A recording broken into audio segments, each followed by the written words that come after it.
We're here today through the beauty of Skype technology to have a conversation with Laura Schwendinger, who we are delighted to be welcoming not only for our Masterworks concerts coming up, but a brand new piece written for the Richmond Symphony Youth Orchestra, which we'll talk about in just a minute. But first, Laura, maybe by way of beginning, I'd like to ask you to tell us a little bit about the piece that we're going to be performing on our Masterworks series, Waking Dream. Well, it's a work that I wrote for a friend of mine, Christina Jennings. And Christina is this marvelous flutist that actually teaches at Boulder.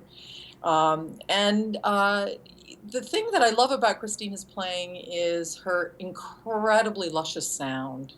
You can just sort of bathe in this beautiful round sound. It almost sounds like a trumpet at times in the lower register. And so I wanted to write her a piece that she would really enjoy, that was playable but still challenging enough that she would get into it and get excited by it. She'd commissioned me about 4 times before this, and with each piece there were different challenges, and some of them were so difficult. Some of these pieces are so difficult that I think she rued the day that she called on me sometimes. But she's played a number of these pieces several times, and so I know she loves them. But so this piece is actually my present to her. It's sort of my way of saying thank you so much for commissioning me so many times, and here is a piece where you can really just sound beautiful. And it went very well, and she enjoys the piece quite a bit. She recorded it for Albany Records, and so it worked out well. Wonderful.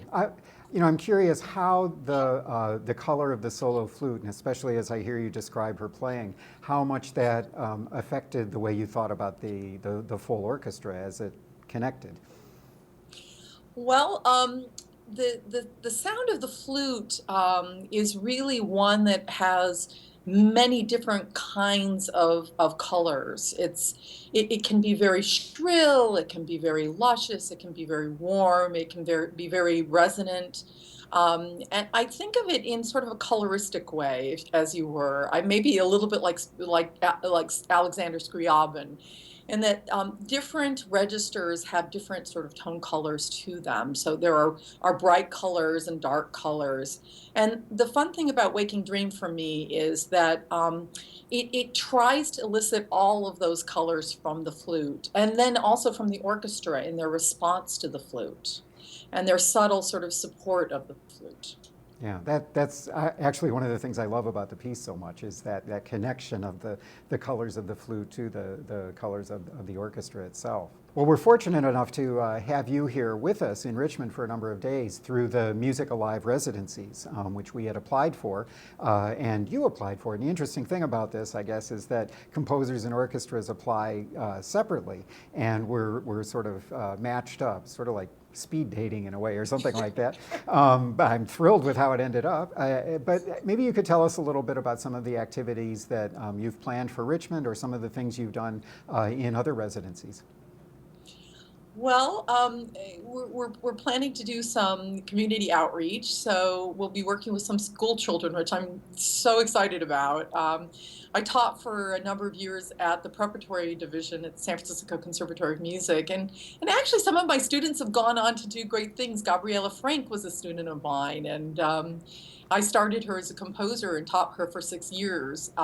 So that was so much fun, and so I'm looking forward to that aspect of it. I'm looking forward to talking with the audience members.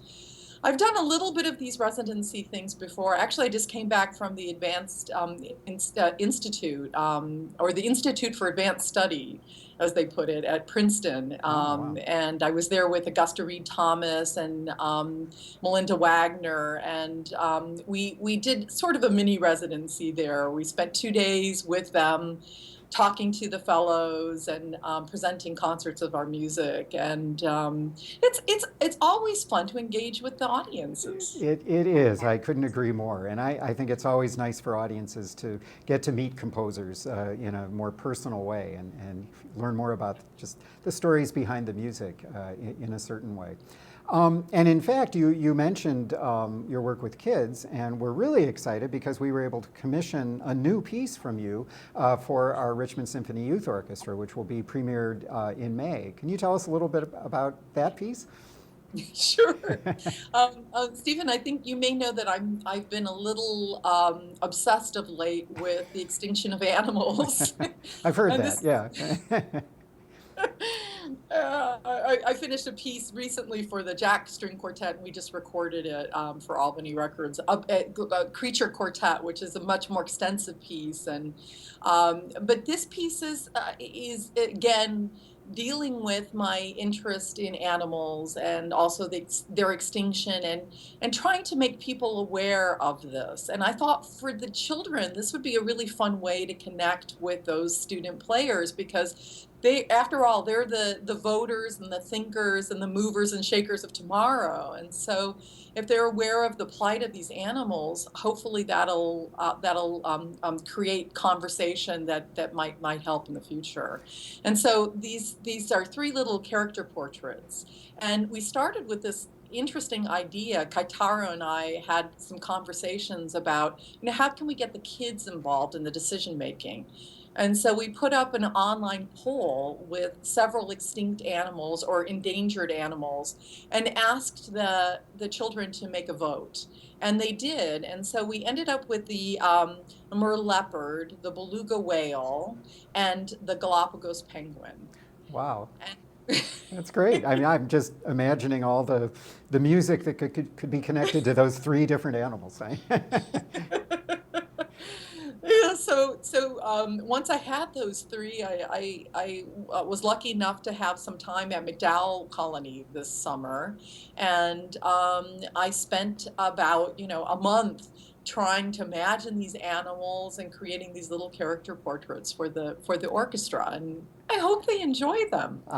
I'm sure they will. I know that they were very excited last year during the planning process at being able to vote and express their ideas. So I'm sure they'll be thrilled to see them come to life. I'm sort of curious. People are always curious, I think, in general, how people go about beginning to compose. Is it something that just happened to you one day, or is it something that you consciously pursued, or maybe both? Well, that's a good question. It's a question that comes up a lot, and since you're a composer, you know what that's like being asked that question. I think it was something that was always part of who I was.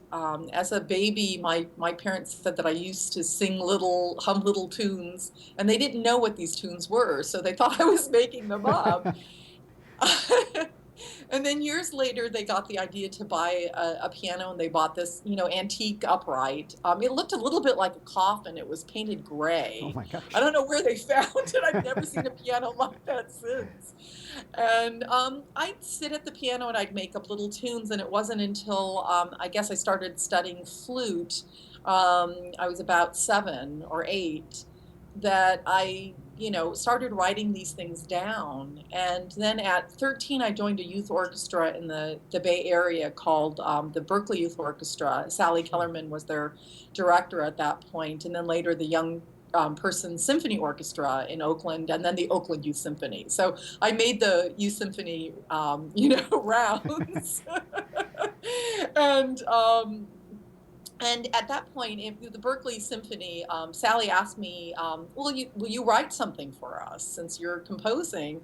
And so I did write this piece for them, and I brought the score, and I had never seen a full score, so I didn't know what they looked like. And what I brought to her had none of the measures lined up.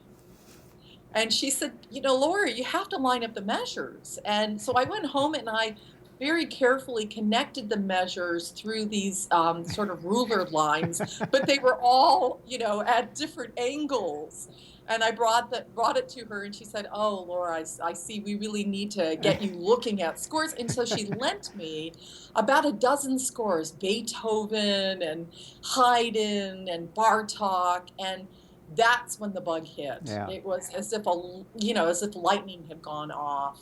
And so that really was the beginning of it. And then, as I said, I studied with John Adams at the San Francisco Conservatory. He sort of got me into the program and into the idea that I could be a composer as well as a flutist, and then did my graduate work with Andrew Embry at UC Berkeley, and he was a wonderful teacher, such a gentleman and an amazing musician, incredible composer and pianist, and I'm sort of glad John Adams put me on that path, actually. I think we all are. Well, we're delighted to welcome you to Richmond. I'm sure you'll have to visit the Museum of Fine Arts while you're here. And we're very excited about performing your music and having you share your time in our community, as well as sharing your time with us today. Thank you. Oh, thank you so much, Stephen. I'm so glad that we have this collaboration. I'm so glad you guys picked me. I'm touched and honored. Since you're such a wonderful orchestra, it's going to be a real pleasure. I'm looking forward to it. Great. Thank you very much, Laura.